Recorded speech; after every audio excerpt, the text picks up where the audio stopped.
Memang kalau Pak Ucok ini, kalau udah pergi ke kafe-kafe itu atau ke rawa-rawa sana, nggak ingat ini pulang. Udah jam berapa ini nggak pulang-pulang? Tengoklah, datang kau nanti melangkah kakimu sekali ke rumah ini, kulubut kau tengoklah. Pasti Pak Ucok ini udah enak-enak ini sama cewek-cewek yang di sana itu. Udah berapa orang lanang yang duduk di sampingnya itu, merayu-rayunya itu? Hah? Sampai ke rumah ini nggak ingat dia pulang? Tengok ya, udah pulang kok nanti ini harus kena ke tangkurungmu itu. Iya udahlah deh. Kan udah aku bilang sama kamu deh, jangan ke telepon aku. Aku udah punya istri loh. Anakku juga sudah 3. Kau jangan, aku cinta kali aku sama istriku itu. Jangan ke telepon aku, udahlah. Blokirlah nomorku ini, kalau hapuslah. Jangan deh, dosa kayak gitu ya.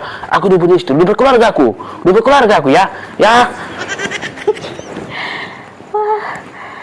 Walaupun banyak godaan di luar sana, ternyata Pak Ucok ini masih tetap ingat sama kami, sama anak-anaknya. Apalagi kayak gini kan, orang mabuk biasanya paling jujur itu ngomong. Ternyata dia sayang kali sama aku, sama anak-anaknya.